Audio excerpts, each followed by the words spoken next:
Assalamualaikum warahmatullahi wabarakatuh.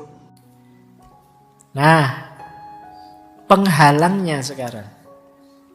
Ini mulai masuk filsafatnya ya. Yang tadi baru pengantarnya. Kita mulai mikir sebentar sekarang. Saya awali justru dari penghalangnya.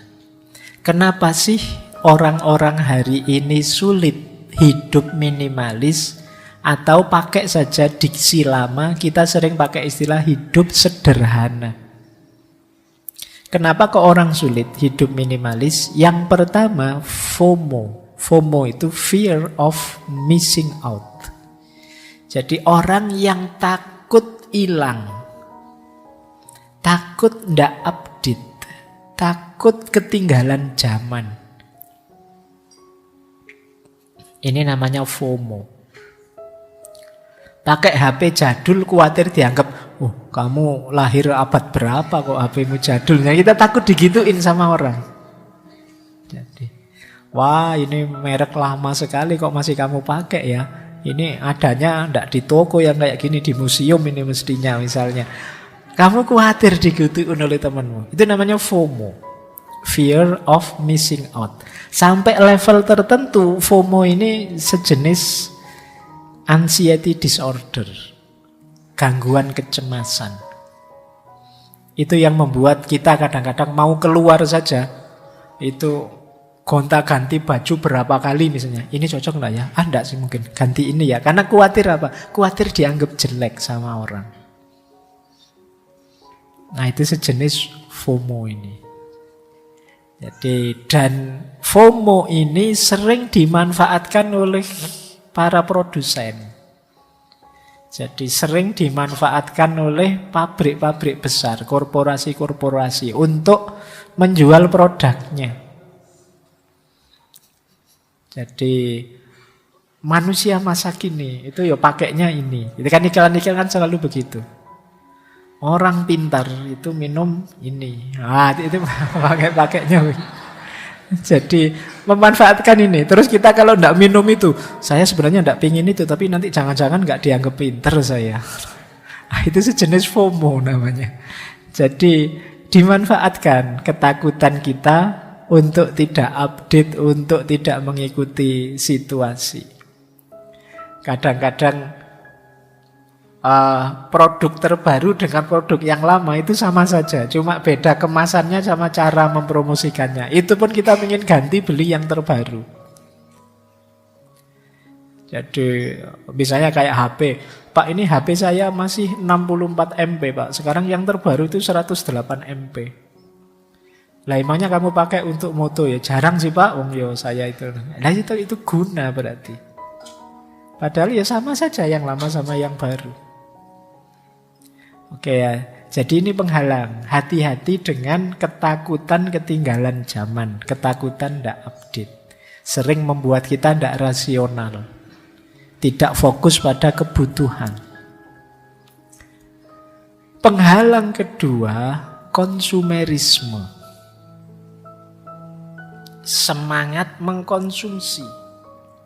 Nah ini kita mulai filsafatan ya.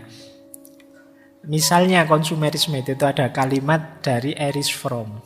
Kata Erich Fromm, kapitalisme modern membutuhkan orang-orang yang bekerja sama dengan mudah dalam jumlah besar, yang ingin mengkonsumsi lebih dan lebih, dan yang seleranya dibakukan dan dapat dengan mudah dipengaruhi dan dikendalikan. Jadi kata Erich Fromm, situasi hari ini itu seperti itu. Gaya kapitalis modern. Jadi ya dengan iklan, dengan promosi, itu kita disituasikan seolah-olah ya itu cirinya orang sekarang. Kalau enggak begitu, bukan ciri orang sekarang. Akhirnya kita terpaksa mengkonsumsi itu.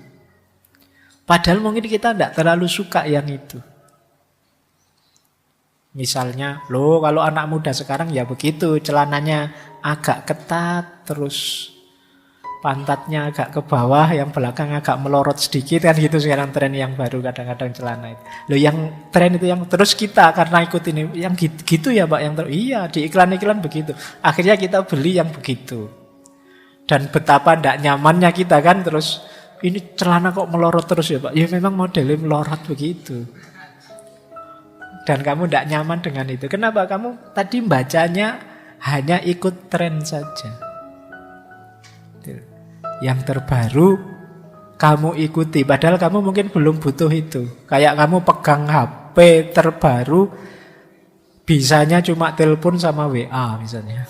Terus gunanya apa fasilitas-fasilitas canggih yang ada di HP-mu? Kalau cuma itu saja ya kamu bisa beli HP spek-spek lebih rendah kemarin, lebih hemat. Tapi kan kita ditelan oleh budaya konsumer. Jadi kita selalu ingin mengkonsumsi. Kalau zaman era Karl Marx itu kuncinya orang sukses itu diproduksi. Dia yang memproduksi itu penguasa zaman.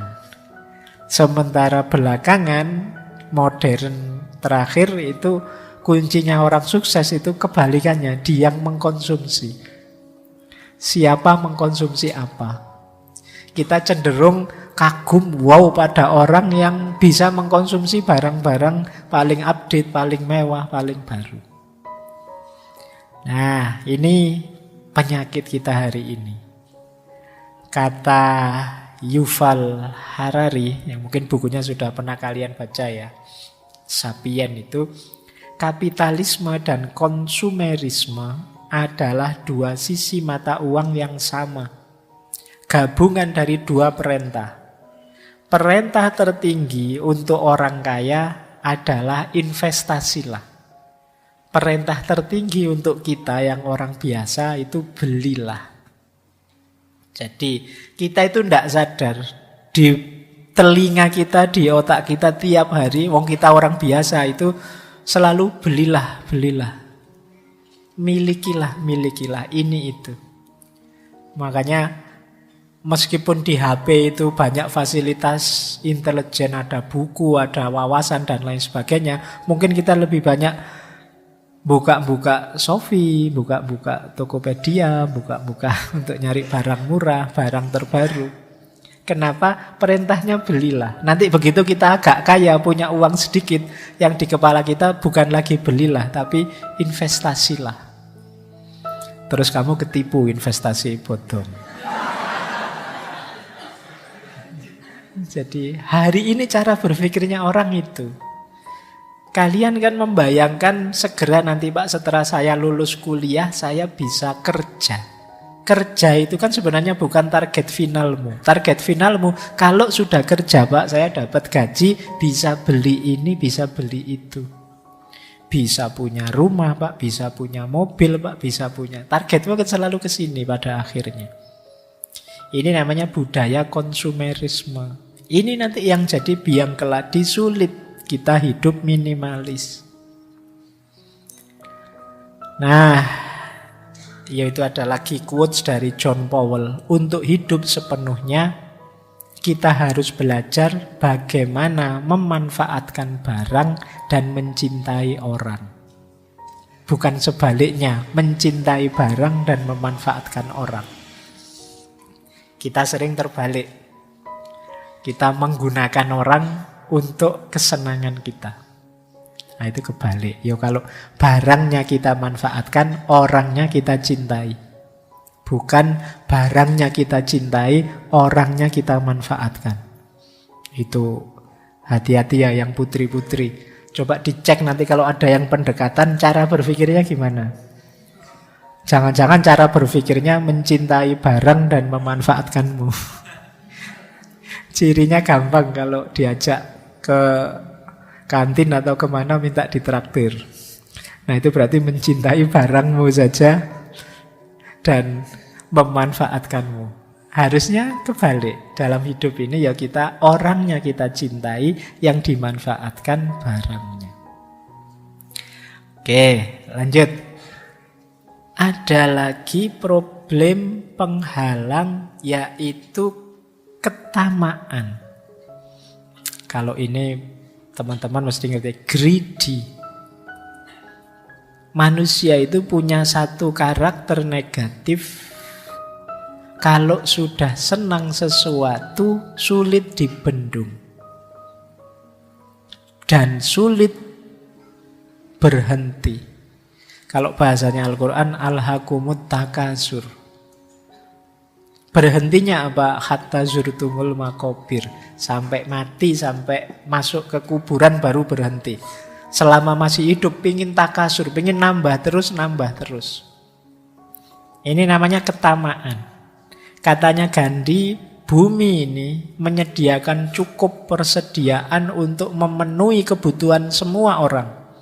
Tetapi dia tidak cukup untuk memenuhi keserakahan bahkan hanya seorang manusia. Kenapa? Manusia itu tidak kenal berhenti kalau sudah merasa butuh, merasa senang, merasa enak. Ini ketamaan. Padahal sudah punya loh. Tapi kok ya kalau pas ada bagi-bagi gratis kita mati-matian pengen ngerebut juga. Itu namanya tamak. Misalnya saya sudah punya Pak buku itu, tapi mumpung ada giveaway yang menawarkan buku itu, ya saya fight juga lah biar dapat bukunya. Wong sudah punya bukunya, kok masih pingin lagi? Itu namanya tamak. Jadi kalau urusan ketamaan itu perangmu melawan dirimu sendiri. Kata Agustinus, keserakahan itu cacatnya bukan pada emas yang diinginkan, tapi pada orangnya. Jadi yang jelek itu orangnya. Atau katanya Nietzsche, bahkan pemandangan yang paling indah pun tidak lagi menjamin cinta kita setelah kita tinggal di dalamnya selama 3 bulan. Cuma 3 bulan kata Nietzsche. Dan beberapa pantai yang lain jauh lebih menarik karena keserakahan kita. Kepemilikan banyak hal berkurang nilainya oleh keinginan kita memiliki yang lain. Jadi ini dicontohkan sederhana oleh Nietzsche. Ayo coba, kalian mungkin sekali-sekali nonton TikTok atau nonton YouTube, ada suasana pegunungan misalnya. Wah, indah sekali ya, mau tinggal di situ rasanya nyaman. Tapi kata Nietzsche, ya wis tinggal di situ 3 bulan saja. Kemungkinan kalian terus tidak kerasan di situ. Jadi mungkin sebulan pertama masih senang-senang lah. Sebulan kedua bertahan. Sebulan ketiga tidak kerasan sudah kamu. Bukan apa-apa, karena kamu nanti akan melihat ada tempat lain yang lebih indah. Wah, mungkin pas kamu tinggal di gunung, lihat TikTok lagi. Wah, rame ini ya di kota. Coba hidup deket-deket Malioboro sana, asik ini. Banyak temen ngobrol rame, bisa ngopi-ngopi, bisa ngafe dan lain sebagainya. Wah, terus kamu pindah lagi ke kota, karena kota lebih menarik. Kemudian 3 bulan lagi, kamu mesti pingin ganti lagi. That's human. Itu manusia. Kata Nietzsche, kepemilikan banyak hal berkurang nilainya karena keinginan memiliki yang lain. Bahkan seandainya engkau memiliki pasangan yang paling cakep sekalipun, dalam rentang waktu tertentu, rasa wow, meledak-ledak senang itu bisa turun, bahkan bisa flat. Ya contohnya banyak kan, kadang artis-artis itu kurang apa mereka, ya cantik, ya ganteng, ya kaya, tapi masih bisa pisah. Kenapa? Greedy. Ketamaan. Jadi cara berpikirnya, wah ternyata pasanganku kayak gini. Saya lihat di sana banyak yang lebih bagus, banyak yang lebih baik. Kalau sengsara terus kayak gini, pisah saja mending sama yang lain-lain. Itu greedy namanya, ketamaan. Jadi kepemilikan kita terhadap sesuatu itu seringkali nilainya berkurang ketika ada yang lain yang kita senangi. Maka hati-hati nanti ya teman-teman, apalagi yang sudah menikah. Itu di rentang waktu tertentu itu rasa meledak-ledaknya tidak seperti waktu pacaran atau manten baru. Derajatnya sudah turun jauh level itu. Kalau masih fokus di situ, ya biasanya berat sekali menjalani hidup bersama. Maka lawanlah ketamaan itu. Termasuk konsumerisme ini. Lawanlah. dan rasa ingin memiliki yang tidak berhenti ini, hentikanlah. Tadi ya, siap dengan rasa cukup. Itu saja sudah luar biasa. Oke, untuk malam hari ini saya cukupkan sekian dulu. Mohon maaf kalau ada yang kurang berkenan, mungkin 1-2 kekurangan apa, mohon dimaklumi. Kalau ada kekhilafan, kealpaan yang teman-teman ngerti benernya seperti apa, ya silahkan disampaikan. Kurang lebihnya mohon maaf. Wallahul muwaffiq, wallahu a'lam bissawab. Wassalamualaikum warahmatullahi wabarakatuh.